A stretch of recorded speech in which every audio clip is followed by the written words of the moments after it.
Hello दोस्तों, कैसे हैं आप सभी। आई होप कि आप सभी लोग अच्छे होंगे। आप लोगों को पहले वीडियो अपलोड किया जाता था, तो पहले मैं ऐसे ही वीडियो कॉपी पर बनाता था।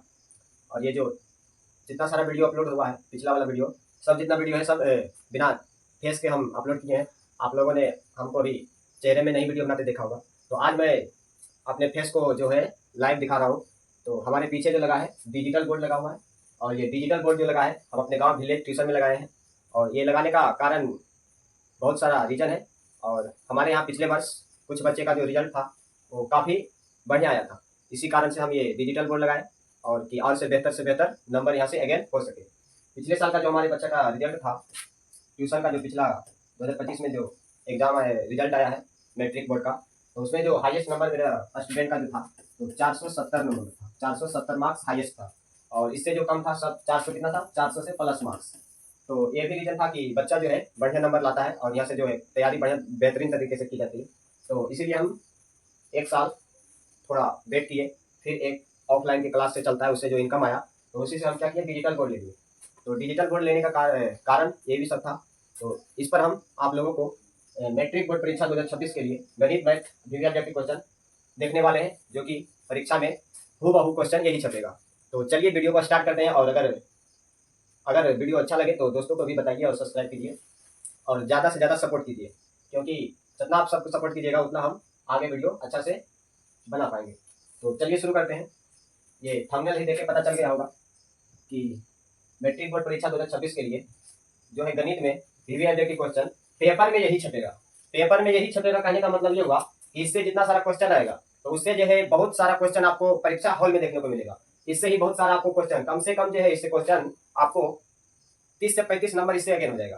तो जितना सारा आप इस वीडियो में बताएंगे, जितना सारा क्वेश्चन बताएंगे, तो सारा जो है आपको एग्जाम हॉल में लड़ने वाला है। तो चलिए दिल थाम के बैठिए और क्या कीजिए, देखिए। तो इस वीडियो में हम 30 से 35 क्वेश्चन देखने वाले हैं, जितना हो सके कि वीडियो लंबा ना हो सके, इसीलिए हम थोड़ा सा अगले वीडियो में, इस वीडियो में 30 से 35 क्वेश्चन देखेंगे, और अगले वीडियो में फिर उससे आगे क्वेश्चन देखेंगे। तो वीडियो लंबा ना हो जाए इसीलिए थोड़ा थोड़ा बनाएंगे। तो चलिए वीडियो को स्टार्ट करते हैं, और आप लोग समझते जाइए बेहतरीन तरीके से। ये हमारा है सेकेंडरी स्कूल एग्जामिनेशन का 2026 का जो माध्यमिक स्कूल परीक्षा जो होता है वो ये वार्षिक परीक्षा मैथमेटिक्स और गणित जो है अनिवार्य सब्जेक्ट है। और कुल इसमें प्रश्नों की संख्या जो होती है वो होती है 138 संख्या।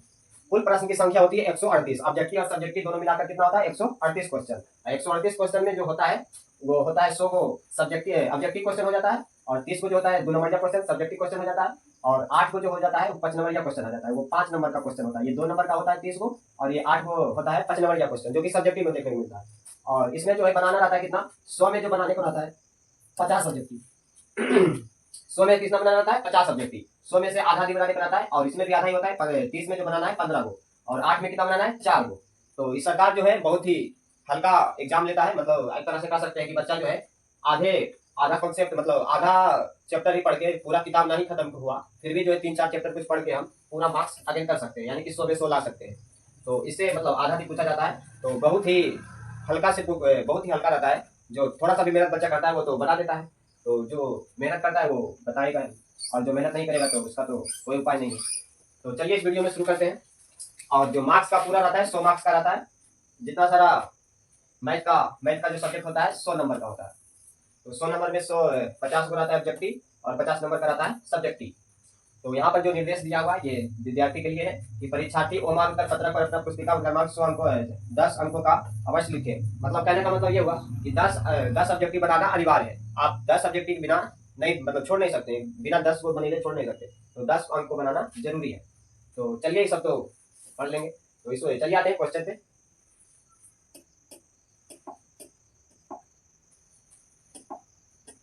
ये हमारा ना पहला क्वेश्चन खंड आ में देखने को मिलेगा, वस्तुनिष्ठ प्रश्न जिसको बोलते हैं ऑब्जेक्टिव टाइप क्वेश्चन। कौन सा type question, objective type question. Objective type question जो रहता है, यहाँ पर प्रश्न को पढ़ लेंगे पहले। प्रश्न संख्या 1 से 100 तक के प्रश्न के साथ 4 विकल्प दिए गए हैं, जिनमें से एक सही है। मतलब ये 4 जो विकल्प दिया गया हुआ इसमें से एक ही सही है, और जितना सारा एक के अलावा बाकी सब गलत है। तो इसमें से चुनकर लिखना है कि कौन सा सही है, और इसको जो रंगना है वो कहाँ रंगना है, 50 प्रश्नों का उत्तर ही देना है। और सही विकल्प को चुनकर ओमार शीट पर चिन्हित करें। मतलब वो आपको एग्जाम हॉल में ओमार शीट मिलेगा, और उसी पर जो है बढ़िया से उसको रंगना होगा, और वो रंगने के लिए बहुत ही ढंग से आना चाहिए। जो कि इस तरह से रहता है, इसको रंगने का होता है। ऑप्शन ए होगा तो ए बी इस तरह से लिखा होता है, तो ये रंगने का होता है। तो इसमें हमको बताना है कि कौन सा ऑप्शन सही है। तो आगे बने रहिए वीडियो में और धुआंधार चलेगा। इसमें मैथ का जो बहुत ही स्पीड में सोल्व किया जाएगा, आपको बेहतरीन तरीका बताया जाएगा। तो चलिए स्टार्ट करते हैं। पहला क्वेश्चन क्या है, 2052 के अभाज्य गुणनखंड में 3 का घात क्या है। तो अभाज्य गुणनखंड में बताना है हमको 2052 का 3 में घात जो है कितना है। तो 2052 का जो है गुणनखंड निकालते हैं 2052। इसका फटाफट से हम गुणनखंड निकालेंगे। पहले 2 बार में लग जाएगा, ये 10 और ये 2 गुना 4 और ये 6 गुना 12 और ये हो जाएगा। फिर 2 बार में कट जाएगा, 15 गुना 10 13 गुना 26। ये फिर आ जाएगा 3 बार में, 3 इकाई 3 7 21 और ये 1। फिर ये कट जाएगा 3 बार में, ये आ जाएगा 35 15 में और ये हो जाएगा 7 21 में। और ये फिर कट जाएगा 3 से कट जाएगा 29 57। अब ये 19 नहीं कटेगा क्योंकि 19 जो है एक अभाज्य संख्या है, तो अभाज्य संख्या में भागा नहीं लगता है किसी से, तो ये 19 ही रह जाएगा, इसमें कोई भागा होगा नहीं लगेगा। तो इसमें आपको बताना है कि 3 का घात जो है कितना आएगा। तो 3 का घात कितना आएगा देख लेंगे, ये 3 ये 3 ये 3, तो 3 कितना है 3 है। तो 3 को हम क्या लिख सकते हैं 3 3 3 गुना लिख सकते हैं। और गुना में जो क्या होता है, ये गुना में है तो इस पर जो कितना हो जाएगा 3 पर पावर 1 2 3, 3 पर पावर कितना हो जाएगा दोस्तों 3। तो इस पर हमको बताना था 3 का घात कितना होगा। तो ऑप्शन देख लेंगे क्या होगा। तो ऑप्शन हमारा क्या हो जाएगा, option B is the right answer 3। बेहतरीन तरीके से समझ जाइए, कोई दिक्कत नहीं, कोई परेशानी नहीं, कोई कठिनाई नहीं। आगे देखिए अगला क्वेश्चन है, निम्नलिखित में किसका दशमलव प्रसार शांत नहीं है। दशमलव प्रसार शांत नहीं है यानी कहने का मतलब होगा कि किसका दशमलव प्रसार अशांत है। शांत नहीं है मतलब कि अशांत है, यानी कि इसका जो कॉन्सेप्ट जो होता है उसको समझ लीजिए। पहले इसका कॉन्सेप्ट होता है कि ये होता है अंश और ये होता है हर। अंश और हर में देखना है तो हमको देखना है हर में, सिर्फ कहाँ देखना है हर में देखना है कि हर में जो उसका गुणनखंड रहेगा, जो भी संख्या रहेगा तो उसका जब गुणनखंड निकालेंगे तो उसका जो गुणनखंड आएगा 2 गुना 5 के रूप में, या तो 2 के रूप में या तो 5 के रूप में आएगा, तो उसका दशमलव प्रसार जो होगा शांत होगा। और ये दो 2 या 5 के अलावा अगर अन्य संख्या अगर 3 आ जाए, 2 की जगह 3 आ जाए या तो 5 की जगह कुछ भी आ जाए दूसरा संख्या 2 और 5 के अलावा, तो जो दशमलव प्रसार होगा अशांत होगा, यानी कि शांत नहीं होगा। तो हम देख लेंगे ऑप्शन में ही कि 2 और 5 या तो 2 या तो 5 का गुणनखंड कौन है और कौन नहीं है। तो ऑप्शन को चेक कर लेंगे। ऑप्शन ए में दिया हुआ है 7 बटा 2 पर पावर 0 गुना 5 पर पावर 2, यानी कि ये इसको हम क्या लिख सकते हैं 7 बटा में 2 पर पावर 0 का मान कितना होगा 1 गुना में 5 पर पावर 2। इसको लिख सकते हैं फिर क्या, इसको लिख सकते हैं फिर 7 बटा में ये 1 से गुना करेंगे तो 5 पर पावर 2। तो देखिए 5 का गुणनखंड हुआ, सिर्फ 5 का गुणनखंड है तो ये तो शांत होगा, ये तो जाहिर सी बात है, ये क्या होगा शांत होगा। और अगला ऑप्शन बी में क्या क्वेश्चन दिया हुआ है 2 बटा में 2 पर पावर 4 गुना 5 पर पावर 3, तो ये भी 2 और 5 का गुणनखंड है तो ये भी क्या होगा शांत होगा। हमको क्वेश्चन क्या पूछा है कि शांत नहीं है, तो हमको ये सब तो शांत दिख रहा है तो शांत नहीं वाला खोजना है। ये 15 बटा 2 पर पावर 4 गुना 7 पर पावर, देखिए यहाँ पर 7 जो है अन्य संख्या आ गया है, तो 2 और 5 के अलावा अन्य संख्या आ गया, तो यही हो जाएगा क्या अशांत हो जाएगा, यानी कि शांत नहीं है। तो ऑप्शन हमारा सी इज द राइट आंसर हो जाएगा, ऑप्शन सी। डी में भी 2 और 5 का गुणनखंड है यानी कि ये भी शांत होगा, तो ये शांत और ये क्या हो जाएगा अशांत, यानी कि शांत नहीं होगा, तो ये हमारा राइट आंसर हो जाएगा। चलिए अगला क्वेश्चन देखते हैं। अगर समझ में नहीं है तो कमेंट करके पूछ सकते हैं, कोई दिक्कत कोई परेशानी नहीं है। अगला क्वेश्चन क्या है, तीसरा क्वेश्चन हमारा है बहुपद एकता के शून्यकों का योग क्या है। तो शून्यकों का योग का फॉर्मूला होता है, यानी कि एगो के मानते हैं अल्फा और एगो के मानते हैं बीटा, यानी कि ये द्विघात समीकरण बन जाएगा। पहले इसको हल कर लेंगे इस तरह से, ये द्विघात बहुपद बन जाएगा। ये क्या बनेगा, x से गुणा करेंगे तो 2x स्क्वायर हो जाएगा और ये हो जाएगा -5x और ये हो जाएगा -3, तो द्विघात सूत्र बन गया। द्विघात बहुपद है ये, तो द्विघात बहुपद में जो होता है दो शून्यक आएगा, तो एगो के मानेंगे अल्फा और एगो के मानेंगे बीटा। तो अल्फा बीटा यानी कि शून्यकों का योग पूछ रहा है, तो हमको पूछा क्या शून्यकों का योग, तो शून्यकों का योग क्या हो जाएगा, पहला अल्फा पहला दूसरा बीटा, तो दोनों का योग हो जाएगा अल्फा प्लस बीटा। तो अल्फा प्लस बीटा का जो फॉर्मूला होता है -b बटा में a होता है, -b बटा में a होता है, और -b बटा में a का फॉर्मूला हो जाता है। तो हम यहाँ से करेंगे, ये हो जाएगा हमारा a बराबर क्या हो जाएगा, a बराबर 2 हो जाएगा। x स्क्वायर का गुणा को बोलते हैं a और x का गुणा को बोलते हैं b बोलते हैं। तो b का मान कितना है -5 है और c का मान कितना है -3 है, तो हमको -b बटा a पर बैठा देना है, तो ये माइनस है और b का मान कितना है, b का मान -5 है तो -5 और बटा में a का मान कितना है, तो a के मान है 2, तो यहाँ बटा में लिखेंगे 2 और ये माइनस माइनस क्या हो जाएगा +5 और बटा में 2, तो ये हमारा राइट आंसर हो जाएगा। शून्यकों का योग जो होगा 5 बटा में 2 आएगा। तो चलिए ऑप्शन को चेक कर लेते हैं। ऑप्शन यहाँ पर हमारा क्या हो जाएगा सही, 5 बटा में 2, option D the right answer 5 बटा में 2। अगला क्वेश्चन चलिए देखते हैं। 4 का क्वेश्चन है, समीकरण 2x² px -3 0 का एक मूल्य -3 हो तो p का मान है, यानी कि ये जो समीकरण दिया हुआ है इसका जो एक मूल है -3 है, तो p का मान हमको बताना है। तो चलिए, अगर आपको सबको पता होगा कि जो शून्यक होता है वो इस समीकरण में रखने पर उसका मान क्या हो जाएगा 0 हो जाएगा। तो इसका मान हम जब इसमें रखेंगे तो इसका मान क्या हो जाएगा 0, यानी कि जहां जहां मतलब x है वहां मतलब x का मान हो जाएगा कितना -3, तो -3 वहाँ पर रख देंगे x का मान, तो ये हो जाएगा 2 और x के जगह कितना रखेंगे -3, क्या कि शून्यक है, तो शून्यक जो होता है x का मान होता है। तो ये द्विघात सभी कर रहे हैं, तो 2 शून्यक होगा, उसमें से एक शून्य दिया हुआ है, तो एक शून्य को रख लेंगे। ये -3 है तो इसको क्या रखेंगे, x की जगह -3, ये स्क्वायर है तो स्क्वायर, ये प्लस तो प्लस, p है तो p, और x का मान कितना है, x का मान है -3, तो 3 और ये -3 इक्वल टू में 0। तो चलिए देखते हैं, ये -3 का स्क्वायर कितना हो जाएगा, ये माइनस माइनस प्लस हो जाएगा, गुना में 3 दिया 9, और ये प्लस है, प्लस तो नहीं होगा, माइनस से जब गुना करेंगे तो माइनस क्या जाएगा 3 और -3 इक्वल टू में 0, और इसको जब गुना करेंगे तो गुना कितना हो जाएगा 18, माइनस ये हो जाएगा 3p, और ये माइनस उधर जाएगा तो क्या जाएगा +3, और ये -3p भी उसको उधर भेज देंगे तो क्या जाएगा 18, 3 और प्लस में 3p, तो फिर इसको 3 को इस साइड लाएंगे तो क्या जाएगा 18, ये प्लस है तो इधर आ जाएगा माइनस बराबर 3p, 18 में से 3 जाएगा तो कितना हो जाएगा 15 बराबर 3p, तो यहाँ से p बराबर क्या हो जाएगा, ये 3 क्या है गुना में, तो इधर आएगा तो क्या होगा बट्टा में, 15 बट्टा में 3, ये 3 से कट जाएगा, 3 बचे में 15, यानी कि p बराबर हमको निकल के आया 5। तो ऑप्शन को चेक कर लेंगे कि 5 कौन सा है, option C is the right answer. Option C में जो है 5 है, तो इसका आंसर ये हो जाएगा। बहुत ही सिंपल क्वेश्चन है, और इस तरह का क्वेश्चन आपको एग्जाम में जरूर देखने को मिलेगा। तो चलिए अगला क्वेश्चन पे चलते हैं। अगला क्वेश्चन हमारा है क्या, यदि बहुपद ax² - bx + c के शून्यक अल्फा बीटा हो तो अल्फा इंटू बीटा का मान। तो ये जो फॉर्मूला है वेरी वेरी इंपॉर्टेंट है, आपको याद रखना है। हम बता देंगे यहाँ पर कि इसका जो थ्योरी याद रखेगा कि alpha plus beta equal to बराबर होता है -b/a, और अल्फा इंटू बीटा बराबर होता है c/a। इसको आपको अवश्य याद रखना है, क्योंकि ये इससे एग्जाम में बहुत क्वेश्चन आता है। तो इसको याद रखेंगे कि अल्फा प्लस बीटा बराबर -b/a और अल्फा इंटू बीटा बराबर c/a होगा। तो यहाँ पर क्या पूछा है, अल्फा इंटू बीटा, तो alpha into beta equal to क्या होता है c/a। तो हमको यहाँ पर a का मान कितना है, c का मान कितना है, तो a b c के रूप में ही दिया हुआ है, तो मतलब डायरेक्ट फार्मूला पूछ रहा है, क्या पूछ रहा है, डायरेक्ट फार्मूला पूछ रहा है। तो c/a में कौन सा ऑप्शन है, देख लीजिए, option C is the right answer, option C is the right answer. चलिए अगला क्वेश्चन देखते हैं, बहुत ही सिंपल क्वेश्चन, फार्मूला डायरेक्ट पूछा था। अगला क्वेश्चन क्या है, 6 का निम्नलिखित में से कौन सा श्रेणी में है, मतलब समांतर श्रेणी में बताना हमको कि कौन सा समांतर श्रेणी में है। इसका ऑप्शन अगला पेज में है, देखते हैं। ये ऑप्शन दिया हुआ है, इसमें हमको बताना है कि कौन सा जो है ऑप्शन में समांतर श्रेणी में है। तो समांतर श्रेणी होने के लिए उसका जो होता है सारबंधक समान होना चाहिए। क्या होना चाहिए, सारबंधक समान होना चाहिए। अगर सारबंधक समान नहीं होगा तो वो समांतर श्रेणी में नहीं होगा। तो इसको देख लेंगे कि कौन सा समांतर श्रेणी में है और कौन सा समांतर श्रेणी में नहीं है। तो पहले इसको डी निकालेंगे, तो डी निकालने के लिए क्या करते हैं, दूसरा पद माइनस पहला पद, दूसरा पद माइनस पहला पद। तो दूसरा पद जो है 5 है, और 2 घटाएंगे तो कितना आएगा, यानी कि डी हमको समान होना चाहिए, इसके बीच भी और इसके बीच भी समान होना चाहिए, तो बोलेंगे समांतर श्रेणी में है। तो 5 में से दूसरा पद ये है 5।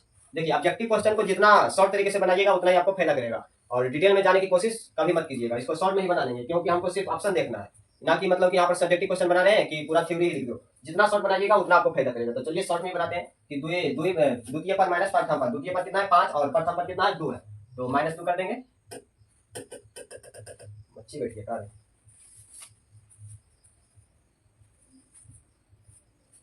बच्चियां सब परेशान कर देता है। चलिए देखिए, तो द्वितीय पद माइनस प्रथम पद कितना है, प्रथम पद 2 है, तो क्या आ जाएगा, 5 में से 2 जाएगा तो 3 आ जाएगा, तो 3 हो गया हमारा डी। अब इसके बीच देखेंगे, अब इसके बीच देखेंगे कि 7 - 5 करेंगे तो कितना आएगा, 2 आएगा, यानी कि इसका जो है नहीं हुआ, ये समांतर श्रेणी में नहीं हुआ, क्योंकि डी इसका समान नहीं है। अगला देखते हैं 2 का स्क्वायर, ये तो कदापि हो भी नहीं सकता है, क्योंकि 2 का स्क्वायर 4 हो जाएगा, 3 का स्क्वायर कितना होगा 9 होगा, और 7 का स्क्वायर कितना होगा 49 होगा, तो ये तो ऐसी लग रहा है पटांगियन, तो ये नहीं होगा। अगला है x²x³ तो ये भी लग रहा है पटांगियन, ये भी नहीं होगा।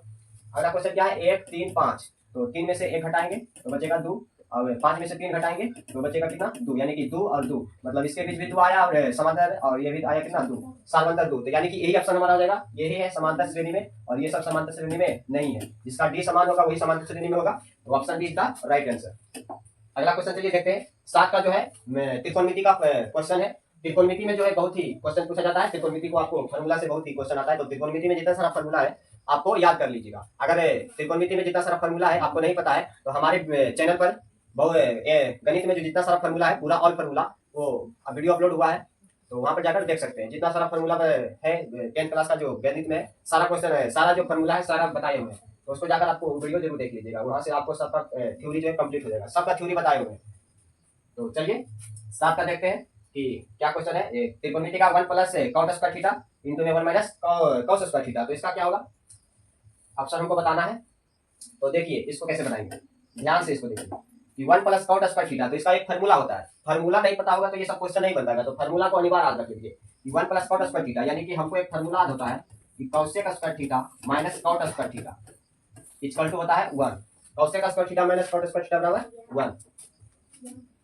और यहाँ से कौन जी cosec square theta 1 plus cot square theta. तो इतना की जगह हम इतना लिख सकते हैं कॉसेक स्क्वायर थीटा और गुना में 1 माइनस कॉस स्क्वायर थीटा बराबर साइन स्क्वायर थीटा।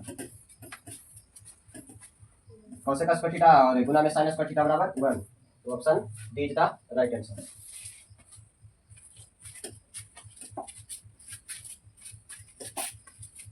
अगला क्वेश्चन पे चलते हैं और देखते हैं। अगला क्वेश्चन हमारा है 8 का 5x square minus 4x plus 2 equal to 0 का विविधकर है। विविधकर जो होता है वो द्विघात समीकरण से जो सूत्र बनता है वो विविधकर निकाला जाता है, जिसको बोलते हैं विवेचक भी। कभी कभी विवेचक बोला जाता है, कभी कभी विविधकर, और इसको इंग्लिश में जो इसका संकेत होता है डी होता है। तो हमको डी बताना है इसमें से डी क्या होगा। तो डी का जो फॉर्मूला होता है डी इक्वल टू होता है B square minus 4ac। D equal to होता है बी स्क्वायर माइनस 4ac। तो इसको हम याद रखेंगे कि डी बराबर होता है बी स्क्वायर माइनस 4ac। तो यहाँ से हमारा बी कितना हो जाएगा, बी ए हो जाएगा, यानी कि एक्स का गुणा, और ये होता है ए, ये होता है बी, और ये होता है सी। तो बी हमारा कितना है, बी हमारा -4 है, तो -4 का स्क्वायर कर देंगे, -4, और ये ए का मान कितना है, ए का मान है 5, तो 5, और गुणा में सी का कितना मान है 2 है, तो 2, और इसको -4 का स्क्वायर करेंगे तो +16, माइनस का 16 देगा, 4 का स्क्वायर 16, और ये कितना देगा -4 × 5 में 20, और 20 गुना में 40 हो जाएगा।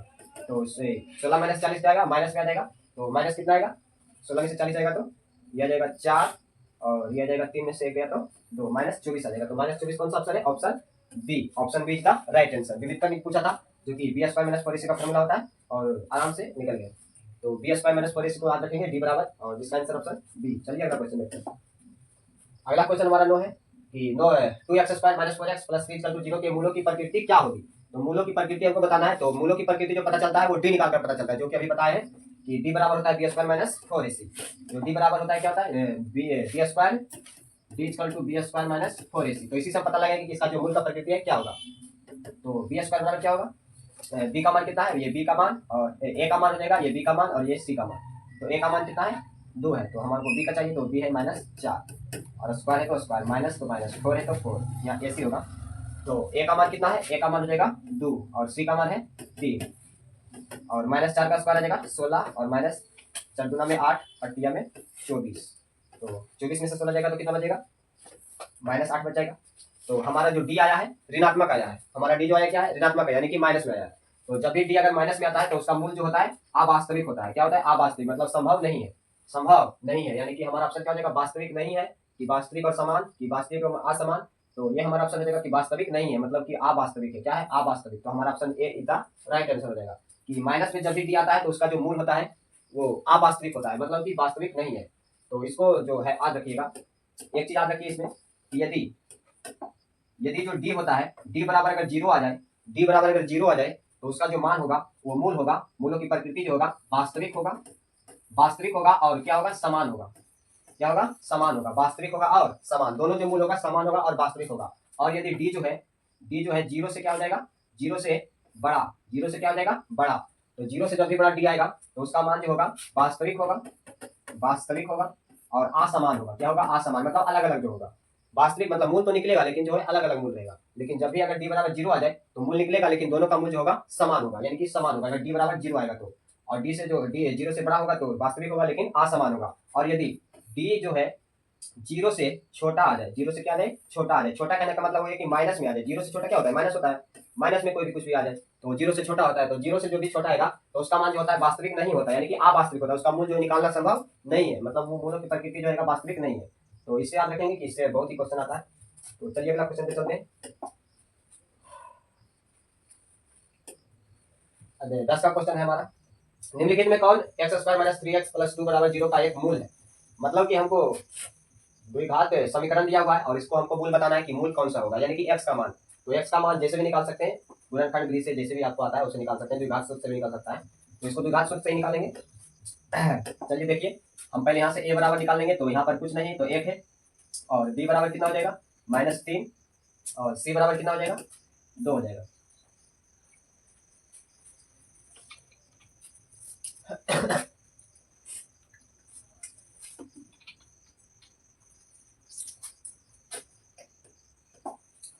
चलिए देखिए, द्विघात सूत्र जो फॉर्मूला होता है, द्विघात सूत्र बराबर द्विघात सूत्र इक्वल टू, द्विघात सूत्र का जो फॉर्मूला होता है minus B plus minus under root B square minus 4ac और बटा में 2a। ये जो होता है द्विघात सूत्र का फॉर्मूला होता है। तो द्विघात सूत्र का फॉर्मूला पर निकाल लेंगे। तो हम यहाँ पर निकाल चुके हैं, तो इस पर बैठा देंगे। बी कितना है -3 है, और यहाँ माइनस तो -3 और ये माइनस तो माइनस माइनस कर देगा प्लस, प्लस 3 आ जाएगा और plus minus under root B square, तो बी स्क्वायर बी का मान रखेंगे, बी का मान है -3 स्क्वायर और माइनस 4ac। ए का मान कितना है, ए का मान है 1 और सी का मान कितना है, सी का मान है 2 और बटा में 2a रखेंगे, 2a का मान यानी कि 2 और गुना में ए का मान कितना है, ए का मान है 1। तो इस तरह से रखेंगे। चलिए इसको सोल्व करते हैं। ये हो जाएगा +3 और ये प्लस माइनस अंडर रूट में ये कितना आ जाएगा, -3 का स्क्वायर करेंगे तो 9 और ये माइनस 4 गुना 1 तो 4, 4 गुना में 8 यानी कि अंडर रूट कितना आ जाएगा और बटा में कितना है 2 हो जाएगा। और इसको यहाँ बनाते हैं, बराबर में क्या जाएगा 3 प्लस माइनस अंडर रूट और ये 9 में से 8 जाएगा तो क्या बचेगा अंडर रूट 1 और बटा में कितना 2 इक्वल टू में क्या हो जाएगा 3 प्लस माइनस ये 1 का वर्गमूल 1 और बटा में 2। तो हमको एक मूल पूछा है कि एक मूल बताना हमको, तो ये क्या हो जाएगा, अगर यदि प्लस रखेंगे तो 3 प्लस 1 और बटा में 2 तो ये हो जाएगा 4 बटा में 2, 2 कट जाएगा तो आ जाएगा हमारा कितना 2, यानी कि x का मान हमारा निकल गया 2 और ये x का और एक मानेगा यानी कि माइनस रखने पर, तो माइनस रखेंगे 3 माइनस 1 और बटा में 2 तो ये आ जाएगा 3 में से 1 गया तो 2 और बटा में 2 कट के कितना आएगा 1 आएगा। तो हमको मिलाना है कि ऑप्शन में 1 है कि 2 है, दोनों एक ही रहेगा, या तो 1 रहेगा या तो 2 रहेगा। तो देखिए ऑप्शन 0 नहीं है, -1 नहीं है, -2 नहीं है और 2 देखिए यहाँ पर 2 है, तो 2 ऑप्शन डी का राइट आंसर हमारा जो मूल आ जाएगा 2 आ जाएगा। चलिए अगला क्वेश्चन पे चलते हैं। 11 का क्वेश्चन है हमारा, निम्नलिखित में किसका गुणनफल एक परिमेय संख्या, यानी कि परिमेय संख्या वो होता है जिसे हम p/q के रूप में लिख सकते हैं। और p/q के रूप में किसे लिखेंगे, जिसका जो पूरा वर्गमूल निकल जाए, पूरा जिसका वर्गमूल निकल जाता है उसे बोलेंगे परिमेय संख्या, जिसका पूरा वर्गमूल नहीं निकलता उसे बोलेंगे अपरिमेय संख्या। यानी कि जो रूट में रहेगा उसका पूरा वर्गमूल अगर नहीं निकलेगा तो उसे बोलेंगे अपरिमेय संख्या। जैसे √3 है तो √3 का वर्गमूल पूरा नहीं निकलेगा और √5 का भी जो पूरा वर्गमूल नहीं निकलेगा, तो ये जब √3 गुना √5 करेंगे तो आ जाएगा √15 में 15, ये भी क्या है अपरिमेय संख्या है। तो ये हमारा परिमेय संख्या नहीं होगा। और √7 और √9 तो इसको भी हल कर लेंगे, √7 का √7 हो जाएगा और √9 का जो वर्गमूल आएगा 3 आएगा, हो जाएगा 3√7, तो ये भी है अपरिमेय संख्या, ये भी नहीं होगा। और √8 को हम क्या लिख सकते हैं, 2 गुना में 2 गुना में 2 और गुना में √2, यानी कि जोड़ा में से भाग कर लेंगे तो 2 बाहर हो जाएगा और अंडर में रूट में रह जाएगा 2 और गुना में √2, यानी कि √2 गुना √2 करेंगे तो क्या जाएगा √2 गुना √2 तो 2 आ जाएगा, ये रूट खत्म हो जाता है 2 बचता है, यानी कि इसको ऐसे बोलते हैं √2 गुना में √2, तो √2 गुना हुआ तो 4 हो जाएगा और 4 का वर्गमूल 2 होता है, यानी कि √2 गुना √2 में 2 आ जाएगा और ये 2 से गुना करेंगे तो 4 और 4 को कुछ नहीं तो बटा में क्या है 1 है, तो कुछ नहीं तो बटा में 1 है, तो इसको हम बोल सकते हैं ये एक परिमेय संख्या, यानी कि इसे p/q के रूप में लिख सकते हैं। तो ऑप्शन सी हमारा राइट आंसर हो जाएगा। ऑप्शन डी में जो है ये भी अपरिमेय, ये भी अपरिमेय, तो ये भी नहीं होगा क्योंकि इसको जो हल करेंगे तो अपरिमेय ही आएगा। तो ऑप्शन सी हमारा सही आंसर हो जाएगा। चलिए अगला क्वेश्चन चलते हैं। अगला क्वेश्चन हमारा है 12 का, निम्नलिखित में कौन 154 का अभाज्य गुणनखंड है, यानी कि 154 का हमको अभाज्य गुणनखंड बताना है और चेक करना है कि कौन सा होगा। तो चलिए इसको बढ़िया से सोल्व करते हैं। 154 को यहाँ पर गुणनखंड कर लेंगे, 154 इसको अच्छा से 154 का गुणनखंड 2 बार में लग जाएगा, सदुना में 14 और ये सदुना में 14, सदुना में 14, सदुना में 14 और इसको फिर कितना से लगाएंगे 3 से तो नहीं लगेगा, 11 से लग जाएगा। 11 सते क्या होता है 77, 11 सते 77 और ये हो जाएगा 7 और ये हो जाएगा 1, यानी कि हम 154 को जब गुणनखंड करेंगे तो क्या आएगा 2 गुना में 11 गुना में 7 गुना में 1। ऑप्शन हमारा क्या जाएगा चेक कर लेंगे, 2 गुना में 11 गुना में 7, 2 गुना में ई तो नहीं होगा, स्क्वायर में क्यों किया तो स्क्वायर तो नहीं होगा, ये भी क्यों नहीं होगा, ये भी नहीं होगा, 2 पर स्क्वायर है हमारा 2 एक ही है, तो option C the right answer. Option C में 2 गुना 7 गुना में 11, 2 गुना में 7 गुना में 11, तो ऑप्शन सी हमारा राइट आंसर रहेगा। तो चलिए अगला क्वेश्चन पे चलते हैं।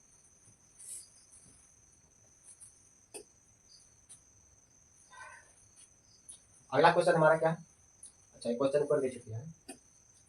अगला क्वेश्चन 13 का क्या है, निम्नलिखित में कौन एक घातीय समीकरण है। एक घातीय समीकरण कहने का मतलब हो गया कि जिसका घात जो होता है 1 होता है, जिसका घात कितना होता है 1 होता है, तो उसे बोलते हैं एक घातीय समीकरण। पावर देखेंगे कि पावर कितना है, तो पावर एक घातीय होना चाहिए, तो उसे बोलेंगे एक घातीय समीकरण। तो ऑप्शन को चेक कर लेंगे, तो ऑप्शन में दिया हुआ है देखिए कि x + 5 बराबर x + 7, तो इसका जो पावर है ये तो x x कट जाएगा, तो ये तो समीकरण बनेगा नहीं, 5 बराबर 7 हो जाएगा, तो ये तो समीकरण है ही नहीं। और इसमें तो उत्पटांगीन है, ये तो द्विघात समीकरण है। और ये कौन सा है, इसको चेक कर लेते हैं।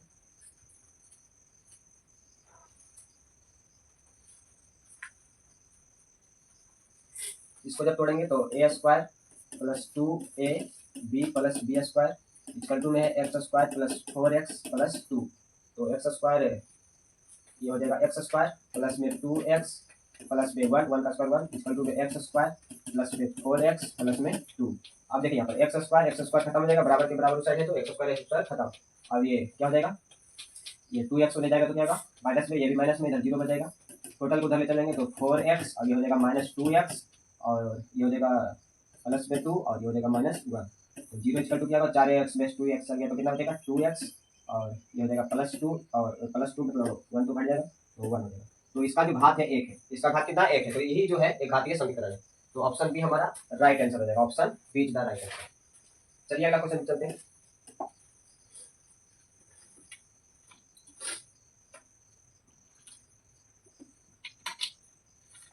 14 का क्वेश्चन हमारा है, निम्नलिखित में से कौन सा द्विघात समीकरण है।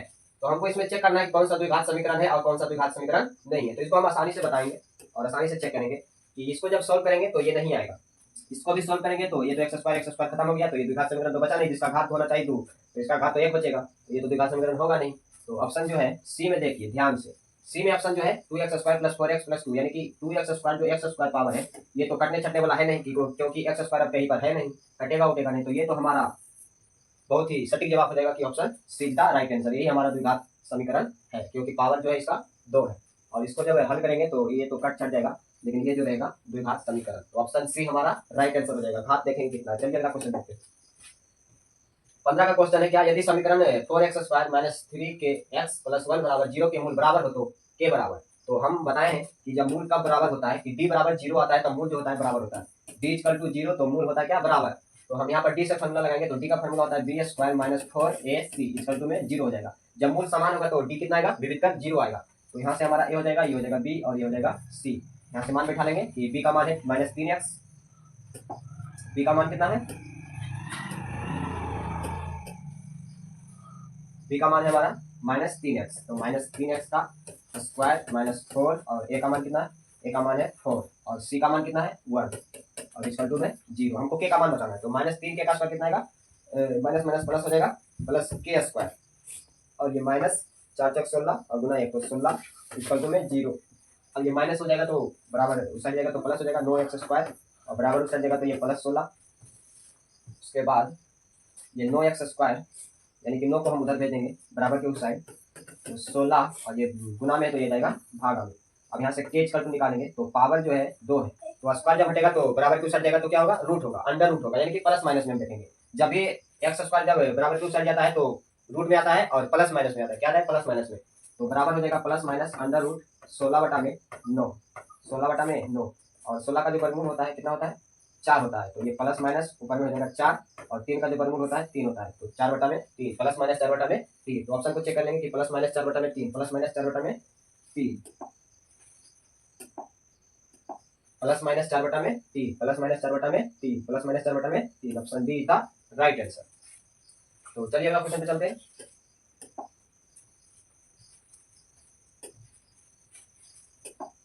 सोलह का क्वेश्चन हमारा है, यदि किसी द्विघात बहुपद के शून्यकों का गुणनफल योगफल 2 एवं गुणनफल माइनस 15 हो तो वह द्विघात बहुपद होगा।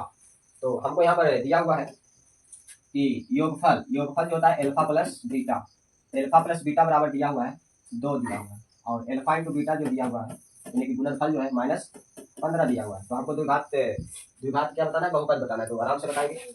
तो माइनस ये होता है एल्फा प्लस बीटा बराबर क्या हो जाता है फॉर्मूला माइनस बी बटा में ए होता है, तो माइनस बी बटा ए हो गया और बराबर में कितना है 2 है, इसके बटा में कुछ नहीं तो 1 है, तो इसको भी चेक कर लेंगे कि एल्फा इंटू बीटा बराबर होता है सी बटा में ए और बराबर ये माइनस 15 हो जाएगा और बटा में कुछ नहीं तो 1। यहाँ पर देखिए ए का मान भी 1 हो जाएगा, ए का मान भी 1 हो जाएगा और बी का मान क्या हो जाएगा, यहाँ पर बी का मान माइनस बी बराबर हो जाएगा क्या 2 और यहाँ से आ जाएगा क्या सी का मान माइनस 15।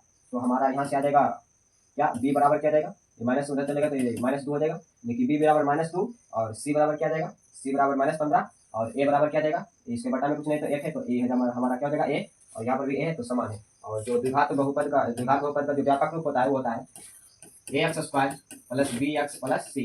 यहाँ पर मान बैठा देंगे कि ए का मान कितना है, तो ए का मान है 1, तो यहाँ पर 1 रखेंगे, और एक्स स्क्वायर प्लस में बी का मान कितना है, तो बी का मान है -2, तो यहाँ पर रखेंगे बी का मान -2 और गुना में एक्स, और प्लस में सी का मान कितना है -15, तो -15, तो यहाँ से आ जाएगा एक्स स्क्वायर और ये प्लस माइनस माइनस 2 गुना एक्स, तो 2x और ये प्लस माइनस -15। तो ऑप्शन को चेक कर लेंगे कि एक्स स्क्वायर -2x -15 कहाँ है, तो देख लेंगे। ये +5 है, ये तो नहीं होगा, ये -15, लेकिन यहाँ जो 2 है प्लस में, ये नहीं होगा, ये माइनस में, लेकिन ये प्लस में, ये भी नहीं होगा, तो option D is the right answer. X square -2x -15, X square -2x -15 equal to सही है सर।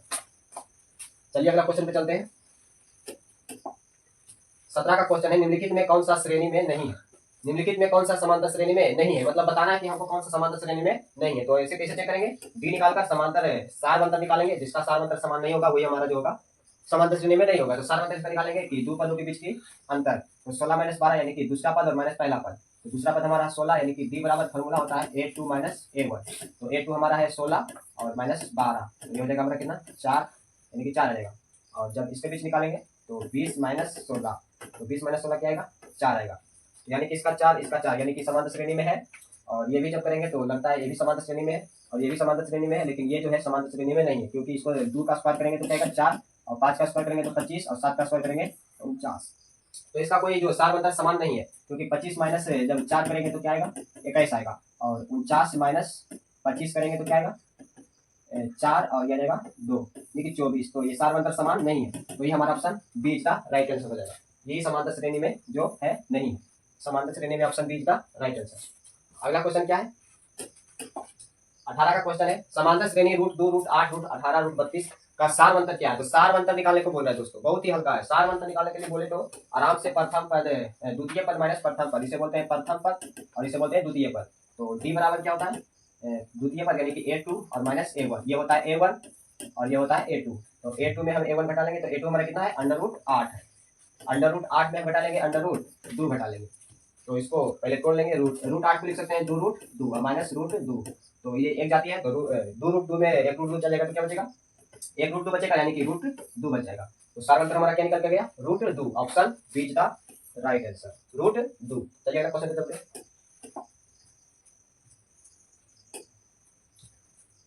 19 का क्वेश्चन है, x + 2 3x और x + 1 समांतर श्रेणी में, तो x का मान क्या है। ये जो दिया हुआ है समांतर श्रेणी में, और हमको बताना है कि x का मान क्या होगा।